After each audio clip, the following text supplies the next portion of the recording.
오늘 말씀은 히스기야 왕의 신앙에 대한 말씀입니다. 제가 늘 히스기야를 강의할 때마다 가장 먼저 드리는 말씀이 히스기야 왕의 별명입니다. 무엇입니까? 뜻밖의 은혜를 받은 사람이 바로 히스기야 왕입니다. 이 히스기야 시대를 이스라엘 역사를 잘 살펴보면요, 앞뒤로요 계속 암흑의 시대가 계속될 것이고, 이건 이미 300년 전에 하나님께서 예언하신 말씀입니다. 그래서 계속적인 암흑의 시대를 살아가다 요아스라는 왕이 나타나서, 그래서 하나님 메시아 왕국의 그 그림자를 보이시고 하나님 암흑의 시대도 이렇게 역사하신다는 것을 증거할 것이다 라고 성경에 나와 있습니다. 그래서 이 큰 역사로 보면 이 히스기야 왕은 암흑의 시대를 살아가야 한 그 한중간에 있었던 사람입니다. 그럼에도 불구하고 이 히스기야 왕은 그렇지 않고 신앙을 붙잡고 신앙 좋은 왕으로 그렇게 하나님 앞에 복을 받았어. 그래서 언제나 히스기야 하면 뜻밖의 복을 받은 사람, 예기치 않게 복을 받은 왕으로 기억합니다. 특별히 히스기야가 그렇게 도드라진 이유는요, 히스기야의 아버지 왕이 아하스였는데 아하스는 참으로 악한 왕이었습니다. 얼마나 사악했는지 하나님 모시고 섬기도록 지어놓은 거룩한 성전에, 그 성전에서 얼마나 못된 짓을 많이 했는지 모릅니다. 성전의 기물들을 다 치워버렸습니다. 오늘날로 하면 목회자가 설교할 때 설교 들리지 않도록 마이크를 다 치워버린 거와 똑같습니다. 뿐만 아니라 성전의 문을 아예 폐쇄시켜 놔서, 그래서 이 안식일 외에는 이른바 새벽 기도의 자리, 수요 예배 자리 다 성전문 꼭 닫아서 못 들어가게 했다는 거예요. 안식일만 가서 잠깐 예배 드리도록. 근데 예배 드리는데 또 어떻게 했냐면 성전 맞은편에 바알과 아세라 신전을 지어놨습니다. 그래서 예배 드린 사람은 반드시 바알 아세라 신전에 가서 다시 참배하고 가도록 하는 이 어마어마한 짓을 저지른 것이 바로 아하스 왕, 히스기야의 아버지입니다. 또 개인적으로 백성한테는 얼마나 미움을 받았는지요. 왕이 죽으면 어디에 묻힙니까? 왕릉에 묻힙니다. 그래서 왕의 묘지들에 묻혔어야 하는데 이 아하스 왕만은 유일하게 유다 왕 중에서 왕의 묘지에 묻히지 못하고 엉뚱한 데 묻힌 사람이 히스기야의 아버지입니다. 더구나 이 히스기야가 왕으로 됐을 땐 25세 젊은 나이입니다.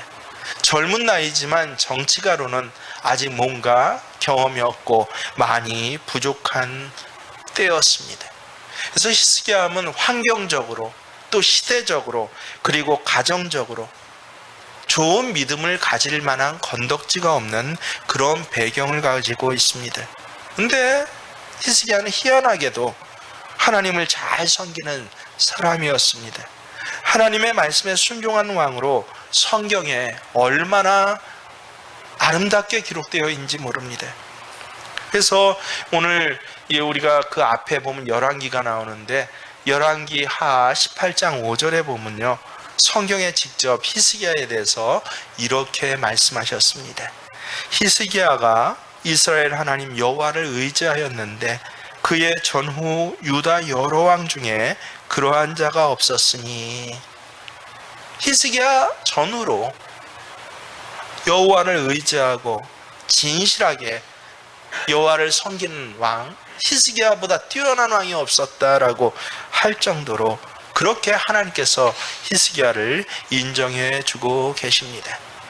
그래서 도무지 그럴 만한, 믿음이 좋을 만한 여건이 마련되지 않았는데, 그런 가정에서 태어난 것도 아닌데, 또 그럴 만한 경험과 경륜이 있는 것도 아닌데 어떻게 히스기야는 이렇게 뜻밖의 하나님의 복을 받는 믿음의 사람이 되었을까?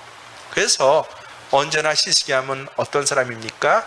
뜻밖의 은혜 속에 뜻밖의 복을 받은 사람이라고 기억하는 것입니다. 정말 히스기야는 좋은 일을 얼마나 많이 했는지 모릅니다. 아버지가 더럽혀 놓은 성전을 깨끗하게 다시 일으켰습니다. 하나님만 섬기는 거룩한 성전으로 정화를 합니다.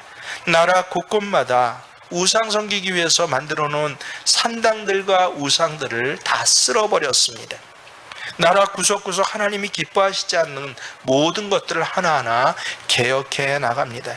뿐만 아니라 가장 귀한 것은요, 그동안 수백 년 동안 잊혀졌던, 성경에만 기록되어 있고 사람들 입으로만 형식적으로 얘기했던 유월절을 직접 온 나라 백성들이 지키도록 제정할 뿐만 아니라 가장 앞서서 이 유월절의 예식을 행한 왕이 히스기야 왕입니다. 얼마나 중요한지 모릅니다. 유월절은 하나님이 이스라엘 백성을 애굽에서 구원해 주신 놀라운 은혜를 기억하고 감사하고 찬양하는 절기가 바로 유월절입니다.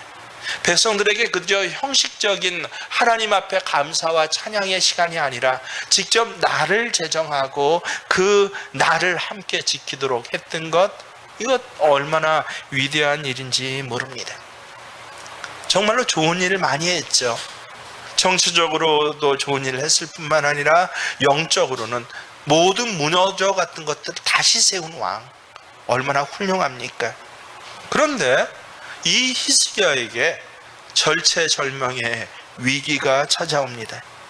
오늘 역대하 32장 1절을 보면요, 굉장히 의미 있는 말씀으로 시작하는데 뭐로 시작합니까?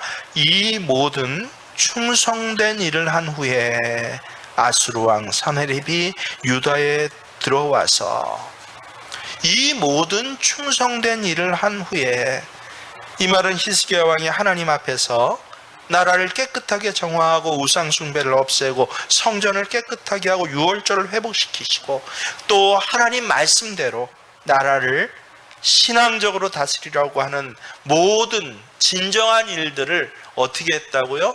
충성되게 행한 뒤에라고 그렇게 성경은 기록하고 있습니다.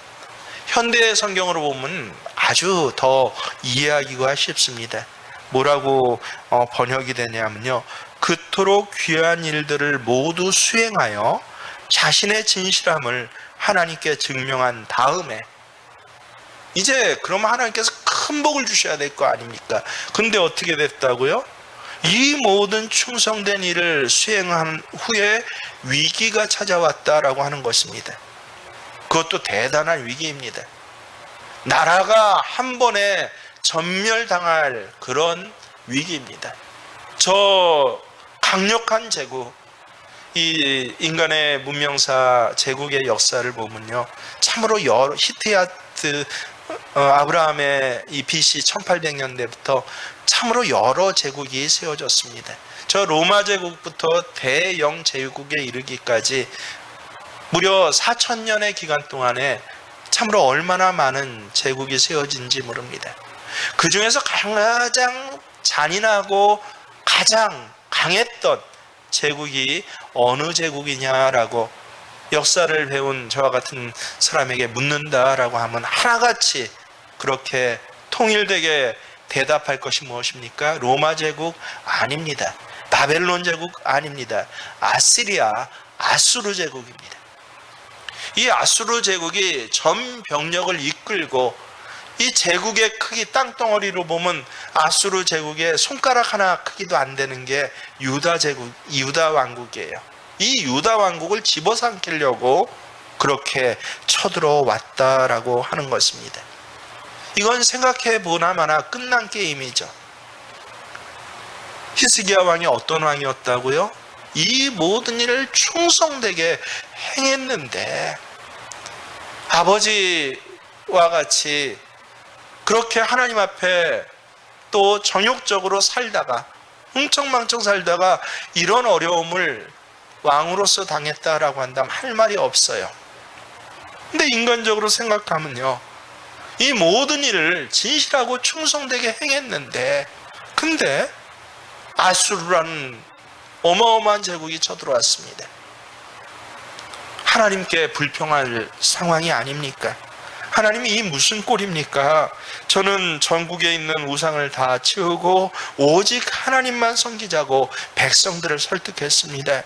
그러면 이 나라가 복을 받고 하나님의 은총을 입은 거룩한 백성이 될 것이라고, 이제 우리나라에는 하나님의 큰 은혜가 찾아올 것이라고 백성들에게 자신 있게 이야기했는데, 이게 웬일입니까? 아수르가 이 나라를 침공하다니요. 제 체면이 도대체 무엇이 됩니까? 좋은 신앙 가지고 또 열심히 신앙생활을 하라고 늘 권면했던 제 말은 어떻게 됩니까? 라고 대부분의 사람들이 이렇게 말하면서 하나님 앞에 불평했을 것입니다. 그러나 성경 어디에 보아도 히스기야 왕은 하나님 앞에 불평한 흔적이 없습니다. 그는 아무리 신앙생활을 잘해도요, 어려운 일이 찾아올 수 있다라는 것을 생각했습니다. 그 어려운 일이 찾아왔을 때 담담하게 현실을 받아들입니다. 어려움을 겪곤 있지만 어려움 속에서 믿음으로 바르게 대처하면서, 그럴 때 그 어려움을 대처하는 과정에서 하나님이 복을 주실 것이라고 확실하고 있었던 것이 바로 히스기야 왕입니다. 그래서 히스기야 왕이 첫 번째는 뜻밖의 은혜를 받은 사람, 두 번째는 위대한 신앙의 사람인 것은요, 그가 평안할 때뿐만 아니라 위기를 만났을 때 변함없이 하나님 앞에 성실했다라고 하는 것입니다. 흔히 우리는 내가 신앙생활을 잘하면, 내가 하나님을 전적으로 의지하고 신뢰하면, 내가 주님 앞에 충성스럽게 주의 뜻대로 살기만 하면 평탄하게 살 수 있을 것이라고 믿고 기대를 합니다. 야베스가 기도해서 응답받은 것처럼 하나님 환난에서 나를 건져주시고 근심이 없는 삶을 나 살게 해 주옵소서라고, 반드시 하나님께서는 나에게 그렇게 해 주실 것이라고 우리는 철석같이 믿었는데, 근데 갑자기 어려운 일이 터졌다라고 생각해 보십시오. 이렇게 어려운 일을 혹 당하고 계신 분 있습니까? 저 2년 반에 그 무서운 전염병의 위협 앞에서도 한 번도 주 앞에 예배드린 날을 놓치지 아니하고, 날로 때로는 후패해져 가며 때로는 어려운 사정 가운데서도 그래도 이 주일의 예배의 자리만이 나를 지켰습니다. 이 예배의 자리에 앉으면 내게 하나님 반드시 복을 주실 것입니다 라고 믿고 신앙생활을 해왔는데, 그것도 충성되다라고 할 정도로, 성경에서 하나님 직접 인정해 주실 정도로 그렇게 마음의 중심을 바쳐서 이 예배전을 지켰는데, 근데 이 어마어마한 어려움은 무슨 일입니까? 그런 일들을 당하신 분들이 있다면, 여러분 오늘 히스기야가 어떻게 그것을 대처했는지 그것을 배울 수 있어야 합니다.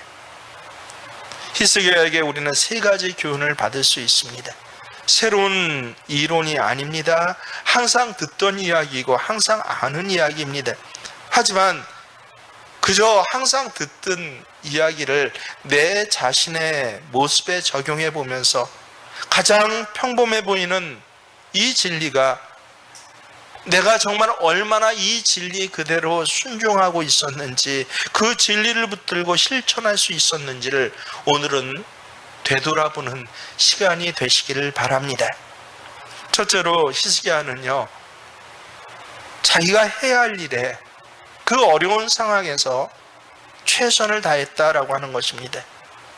하나님 앞에 도와달라고 구하기 전에, 또 구하는 중에도 자신이 해야 할 일에는 최선을 다했습니다. 그는 적군이 쳐들어올 때 왕으로서 내가 해야 할 일이 무엇인가를 깊이 생각했습니다. 어떻게 하면 적군을 막을 수 있을까? 어떻게 하면 적군이 예루살렘을 포위하지 못하게 하고 이 전쟁이 장기전이 되지 않을 수 있을까? 어떻게 하면 나아가서 적군을 물리칠 수 있을까라고 하는 것들을 생각하면서 자신이 할 수 있는 일을 부하들과 의논하면서 최선을 다했다는 것입니다.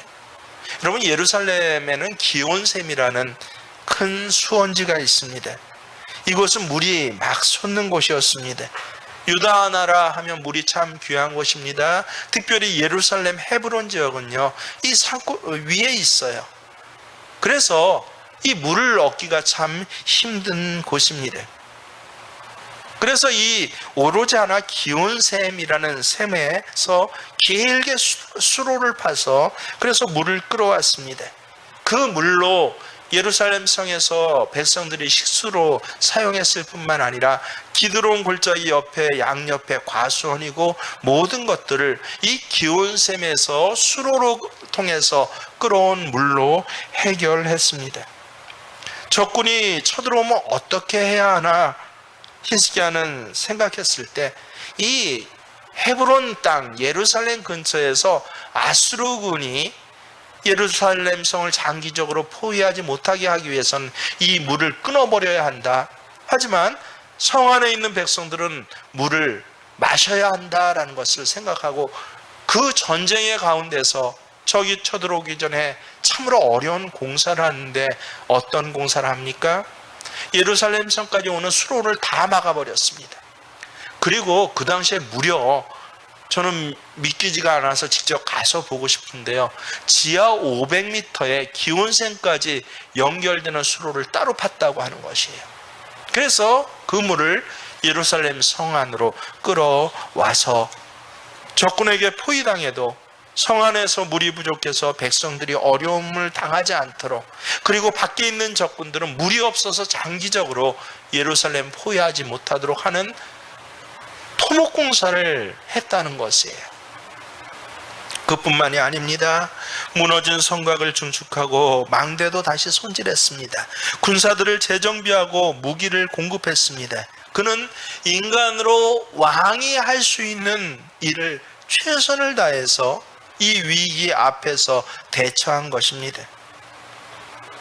제가 기억하는 한 청년은요, 저 전도사 시절에 이 취업난이 우리나라 역사상 가장 심했다라고 하는 IMF 시대에, 근데 놀랍게도 그 시대에 참으로 그때 들어도 좋은 공사에 취업한 청년이 있었습니다. 다들 깜짝 놀랐어요. 그것은 그 당시에 굉장히 특이하고 이례적인 일이었습니다. 그 청년은 나중에 이야기하는데, 전도사님 기도하면서 내가 회사에 지원서를 제출했습니다 라고 이야기를 하면서 그렇게 좋은 곳에 취직할 수 있었던 배경을 제게 들려주었습니다. 제가 그 이야기를 듣고 놀란 것은 다른 것이 아니라, 자기가 그곳에 취업하기 위해서 100군데가 넘는 곳에 실제 이력서 100장을 넘게 110장인가 가까이 썼다는 것입니다. 100개가 넘는 회사의 문을 두드렸고 지원 서류를 넣었다는 것입니다. 여러분, 보통 사람이면 상상이나 할 수 있겠습니까? 왜냐하면요, 100군데 이력서를 넣었는데 안 됐다는 것은 몇 번 떨어졌다는 것이에요? 100번 떨어졌다는 것이에요. 실제로 면접 오라고 해서 본 데만 해도 30군데가 가까이 된다고 합니다. 29군데에서 떨어졌다는 거예요. 그런데도 그는 원망하나 거기에 굴하지 않고 기도하면서 자신이 할 수 있는 일을 다시 진행했는데, 그것이 바로 이 회사에, 이 공사에 이력서를 또 놓은 것이에요. 그는 다시 한번 자기가 할 수 있는 최선의 일, 그 이력서를 들고 다시 한번 지원함으로 인하여서 하나님 반드시 이루어 주신다라고 하는 신앙의 업그레이드를 몸에 직접 익힐 수 있었던 것입니다. 여러분, 기도만 하면 된다라고 생각하십니까? 제가 늘 말씀드리죠. 아니요, 두드려야 합니다. 10번 두드려서 열리지 아니하면 100번 두드려서라도 열릴 수 있도록 두드려야 합니다. 하나님이 열어주실 때까지 최선의 노력을 내가 할 수 있는 것은 다 하는 것. 이것을 위기를 맞아서 절망하거나 한탄하거나 분노하거나 좌절하는 그 시간에 바로 내가 할 수 있는 일을 하는 것, 이것이 바로 위대한 신앙의 모습인 것입니다. 우리가 진실로 잠잠히 인내하면서 기도해야 할 때가 있습니다. 하지만 한편으로 기도하는 마음으로 모든 일을 행하며 나아가야 할 때가 있는 것입니다. 히스기야가 그랬다는 것이에요. 정말 게임도 안 되는 상황이었지만 내가 할 수 있는 일은 하겠습니다라고 했다라고 하는 것이 바로 그가 뜻밖의 은혜를 받을 수 있는 첫 번째 요인이었습니다. 두 번째로 히스기야는 하나님의 약속을 굳게 믿었습니다. 그래서 왕으로서 앞에 7, 8절을 뭐라고 합니까? 너희는 마음을 강하게 하며 담대히 하고 아수르 왕과 그를 따르는 온 무리로 말미암아 두려워하지 말며 놀라지 말라. 우리와 함께 하신 이가 그와 함께하는 자보다 크니 그와 함께하는 자는 육신의 팔이요 우리와 함께하신 이는 우리의 하나님 여호와시라 라고 담대하게 백성들 앞에 선포합니다.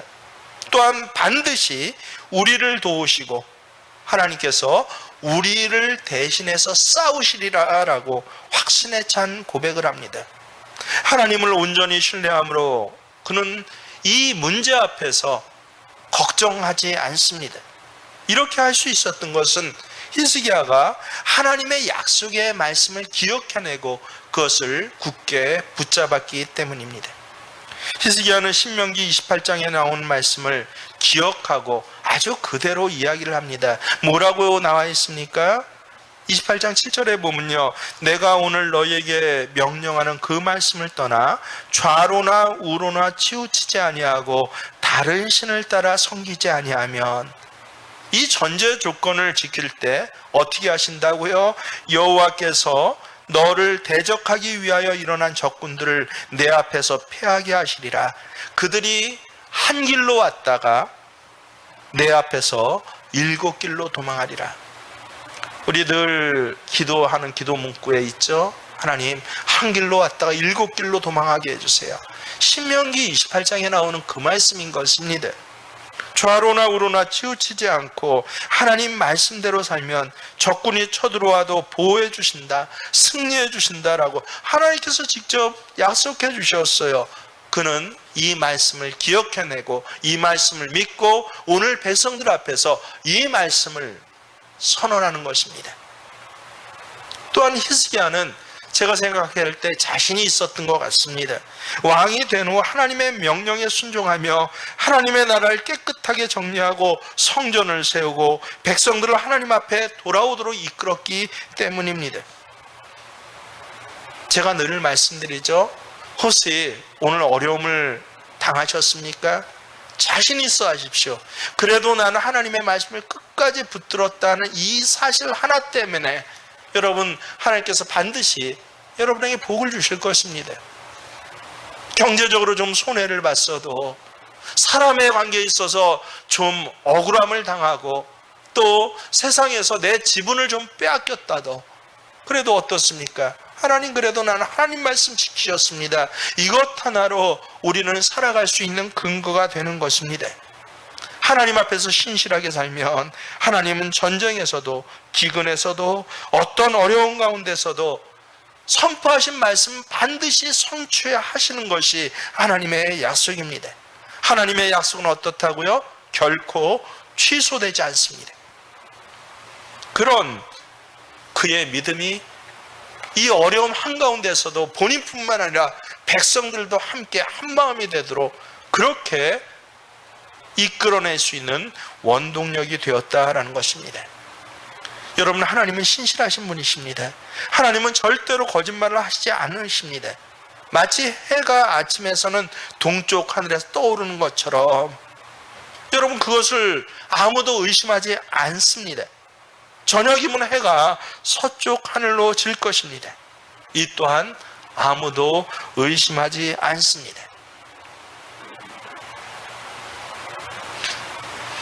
제 아내가 이 서울 한강 저 서쪽에서 본향이 서울 본토백입니다. 강서구에 살아서, 그래서 늘 어려서부터 이 강서구 쪽이 저 행주대교 그 한강 끝입니다. 그 노을이 지면 얼마나 멋진지 몰라요.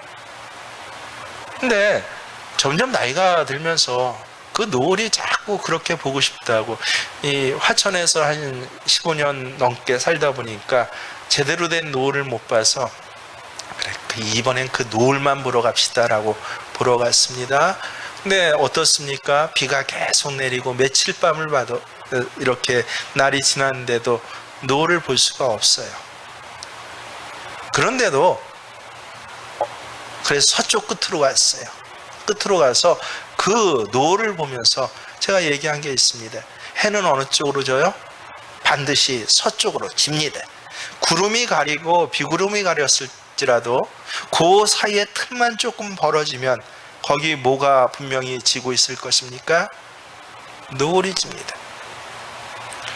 정말 2, 3일 갔다가 시도한 끝에 노을 지는 가장 좋은 시간에 좋은 곳을 일부러 찾아갔어요. 1시간, 2시간 차를 타고 찾아가다가 마침내 3번째 찾아갔을 때 정말 아름다운 노을을 볼 수 있었습니다. 여러분, 해가 서쪽으로 지고 해가 질 때는 그 서쪽 하늘에서 노을이 인다는 것을 의심하는 사람이 있습니까?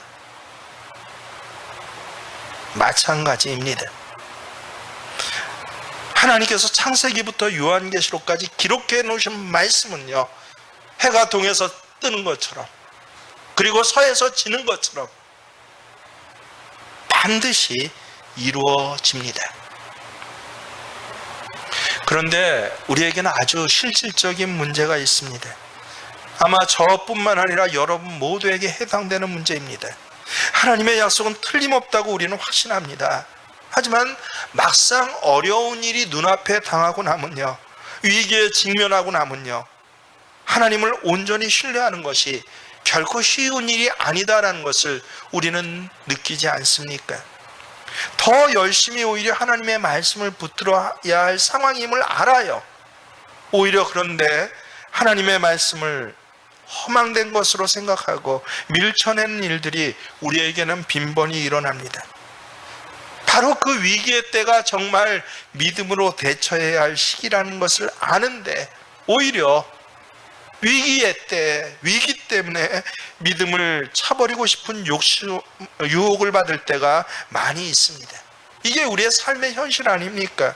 목사도 그렇고 장로도 그렇고 권사도 그렇고 모든 평신도들이 그리고 청년들까지 다 마찬가지입니다. 위기 앞에 서면 우리의 믿음이 마구 흔들립니다. 이 문제에 대해서 우리가 좀 더 이성적으로 생각해야 할 필요가 있습니다. 히스기야가 하나님을 온전히 신뢰하는 믿음 속에서 고난을 이겼다라는 말씀을 보면 오늘 이 설교 말씀을 들으면서도 성령의 감동하심을 느끼는 분들은 새로운 기대감이 생깁니다. 나도 내 문제도 하나님께서 내가 믿음을 붙들며 그렇게 해주실 줄 믿습니다라고 여러분 그렇게 고백하시지 않습니까? 그런데 현실이 여전히 그대로예요. 오늘 예배 마치고 삶의 자리에 가봤는데 그 문제가 여전히 그대로예요.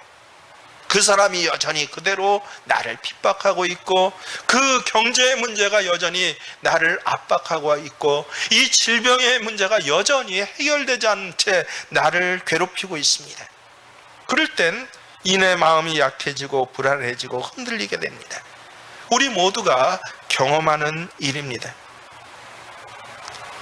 탁월한 기독교 변증가이자 문학가인 C.S. 루이스라는 분이 계십니다.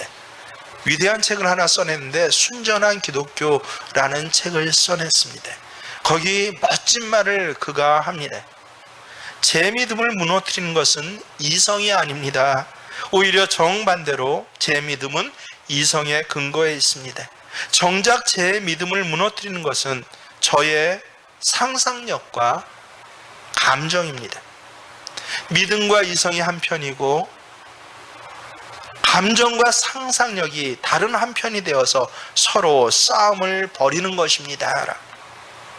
실제로 우리는 이성적으로 하나님을 알게 되었습니다.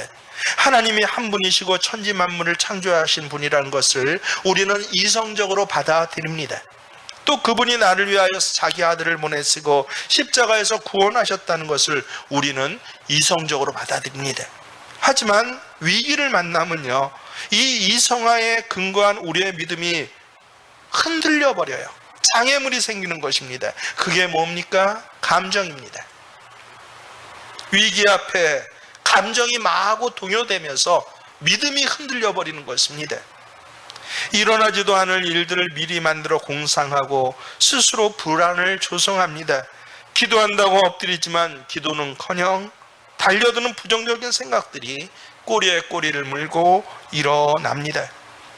결정할 수 없는 이 결정되지 아니하는 일들에 대해서, 내가 결정할 수 없는 일들에 대해서, 또 내가 어찌해 볼 수 없는 일들에 대해서 어떻게 합니까? 온갖 부정적인 공상과 엉뚱한 생각들을 합니다. 그래서 우리를 불안과 두려움에 가두어 놓습니다. 이게 뭡니까? 감정이에요. 이 근거 없는 감정이 이성에 근거한 우리의 믿음을 흔들기 시작하는 것입니다. 여러분, 어려운 상황 속에서도 하나님을 믿는다라는 것은 무엇입니까?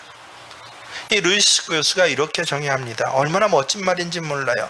믿음은 아무리 기분이 바뀌어도 한번 받아들인 것은 끝까지 고수하는 것이 믿음이다.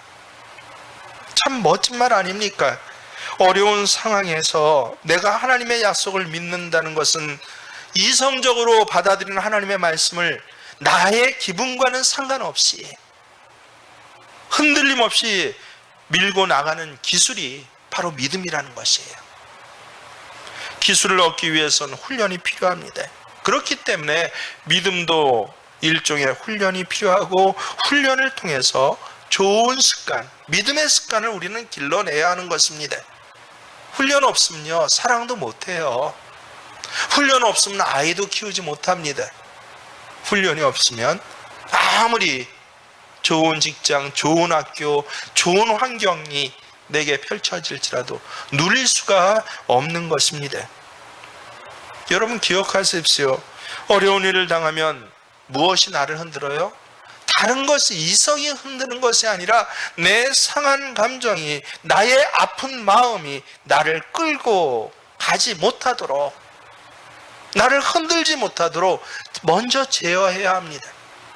때로는 억울하고 분노하고 탄식하십니까? 무엇 때문에 그렇습니까? 문제가 그렇습니까? 아니면 이 문제 앞에서 마구 일어나는 내 감정 때문에 그렇습니까? 내가 건강하지 못한 감정에 끌려다니지 않기 위해서 감정을 다스릴 수 있는 훈련을 우리는 해야 하는 것입니다. 상한 감정이 내 믿음을 흔들기 위해 부정적인 공상으로 나를 초대할 때 우리는 단호하게 거절할 수 있어야 합니다. 감정 기복이 심한 채로 끌려다니면서 믿다가 말다가 하는 실수를 범하면 안 됩니다. 그래서 믿음 앞에서는 냉정해야 합니다. 이것이 위기를 극복할 수 있는, 그래서 믿음을 위기 가운데서도 유지할 수 있는 비결입니다. 결코 여러분의 상황에 따른 감정에 끌려다니지 마십시오. 마치 그것이 현실인 양 착각하지 마십시오. 이 현실은 누구 손 안에 있습니까? 하나님의 손 안에 있고 하나님께서 운행해 가시는 것입니다. 마지막으로 히스기야는 건강하게 부르짖으며 기도했습니다. 히스기야 왕은 선지자 이사야와 더불어 하늘 향하여 부르짖어 기도했다라고 합니다. 열왕기하 19장에도 보면 아수르 왕 사네립이 쳐들어와서 협박하자 히스기야는 어떻게 합니까? 하나님의 성전에 들어가서 자기 옷을 찢고 굵은 배를 입고 하나님 앞에 간절히 기도했다라고 합니다. 혼자 기도하기 힘들 때는 선지자 이사야를 불러서 함께 기도하자고 했습니다. 이런 히스기야에게 하나님이 이렇게 말씀하십니다. 뭐라고요? 내가 아수르 왕 사네립 때문에 내게 기도하는 것을 내가 들었다라고요. 하나님께서 친히 내가 들었다고 말씀하고 계십니다. 히스기야는 하나님이 들으시는 기도를 했습니다. 나중에 히스기야가 병들어 죽게 되었을 때도 하나님을 향해서 울고 부르짖으며 기도했습니다. 그때도 하나님 뭐라고 하셨어요? 똑같이 말씀하십니다. 내가 내 기도를 들었고 내 눈물을 보았다. 그런 하나님이 들으시는 기도를 하는 기도의 사람이었습니다. 히스기야에게 이렇게 말씀하신 하나님께서 우리가 기도할 때도 반드시 그렇게 말씀해 주십니다. 내가 산해립 때문에, 내 직장 때문에, 내 병 때문에, 내 자녀 때문에 기도하였고 내가 그것을 들었다. 기도는 환난을 이기게 하는 가장 강력한 무기입니다. 기도는 환난에 쓰러지지 않게 하는 가장 강력한 버팀목입니다. 기도하는 사람은 그래서 역경을 두려워하지 않아요. 하나님께서 그 역경의 때를 지날 수 있는 믿음을 지킬 수 있도록 도우시기 때문에 그렇습니다. 또 하나님의 약속을 온전히 믿는 믿음으로 견디는 고난의 시간들은 하나님의 더 큰 복을 받고 은혜로 나아갈 수 있는 발판이 됩니다. 시편에는 뭐라고 하십니까? 그가 내게 간구하리니 내가 그에게 응답하리라. 그들이 환난 당할 때 내가 그와 함께하여 그를 건지고 영화롭게 하리라. 환난 때 보호하고 함께할 뿐만 아니라 어떻게 해주신다고요? 영화롭게 하리라. 왜? 그가 간구했기 때문에, 그가 내게 부르짖었기 때문에 내가 응답하리라 라고 하십니다. 오늘 히스기야에게도 하나님께서는 동일하게 하십니다. 실제로 역사상에서 하나님께서는 아수르 군대를요, 하룻밤에 그 18만 5천 명을 완전 시체로 다 만들어 버립니다. 겨우 몇 사람만 도망가게 하셨습니다. 게다가 그들과 함께 도망한 이 사네립 왕은 어떻게 됐습니까? 자기 나라 들어가자마자 자기 자식들에게 그들의 신전에서 예배할 때, 우상 숭배할 때 반란이 일어나서 죽임을 당하게 하고, 놀랍게도 아수르 제국은 하루아침에 정말 멸망하게 됩니다. 지금도 역사가에게 몇 가지 역사에 기이한 점이 있는데 아수르 제국이 도대체 왜 멸망했는지 모르는 거예요. 오로지 성경에만 나와 있습니다. 누구의 기도에 응답하셨습니까? 히스기야의 기도에 하나님께서 응답하셨습니다. 히스기야의 기도를 들으시고 아수르 군대를 내가 좌우로 치우치지 아니하고 이 환난 때, 이 대적이 쳐들어왔을 때 나를 믿고 의지하면 어떻게 하시겠다고요? 내가 그 군대를 심판하리라 하신 이 말씀이 그대로 저 신명기 시대는 모세 시대입니다. 500년 전에 모세에게 하신 약속 그대로가 오늘 히스기야에게 동일하게 일어난 것입니다. 그래서 기도하는 자에겐 반드시 기적이 일어납니다. 여러분, 우리에게 크고 위협적인 아수르 군대는 무엇입니까? 가난입니까? 실직입니까? 아니면 육체의 질병입니까? 자녀의 문제입니까? 지금 우리를 포위하고 있는 아수르 군대가 도대체 무엇입니까?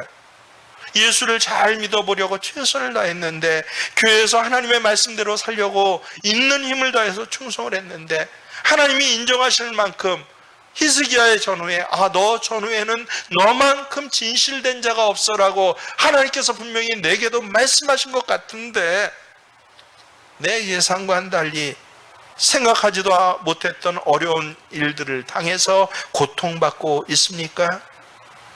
그때 히스기야를 떠올려 보십시오. 할 수 있는 일의 최선을, 내가 하는 일의 최선을 다한 그를 배우고 닮아야 합니다. 그러나 더 중요한 것이 있습니다. 날마다 하나님의 말씀을 읽으면서 나아가야 합니다. 당신을 위해 하나님께서 주신 약속의 말씀이 깨달아지면 그런 본문의 말씀을 꼭 붙잡고 그 약속을 100% 믿는 것입니다. 하나님께서 당신에게 주신 그 약속을 믿고 입으로 선포하십시오. 그 약속을 믿고 생각하십시오. 그 약속을 믿고 그것대로 행동하십시오. 또한 히스기야처럼 하나님 앞에서 부르짖어 기도하십시오. 그러면 정확한 때에 하나님께서 손수 우리 앞에 아수르 군대를 모두 물리쳐 주실 것입니다. 고난을 통해, 역경을 통해서 과거에는 오히려 상상하지도 못했던, 그래야 해서 성경은 뭐라고 기록하고 있습니까? 히스기야가 모든 나라의 눈에 존귀하게 되었더라. 오히려 이 위기를 견뎌낸 믿음으로 존귀하게 되는 저와 여러분이 되시길 주의 이름으로 축원합니다. 그렇습니다. 하나님은 나를 지키시는 자이십니다. 내 우편에서 그늘이 되십니다. 낮의 해와 밤의 달도 너를 상치 못하게 합니다 라고 신앙을 고백합니다.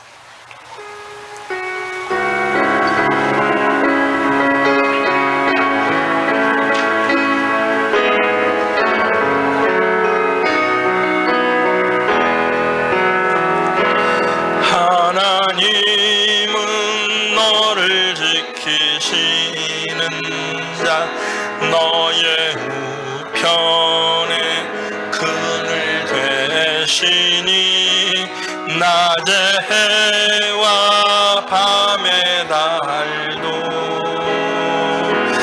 너를 해치 못하리. 하나님은 나를 지키시는 자, 님은 나를 지키시는 자, 나의 한란을 면케하시니 낮의 해와 밤의 달도 너의 출입을 지키시. 눈을 들어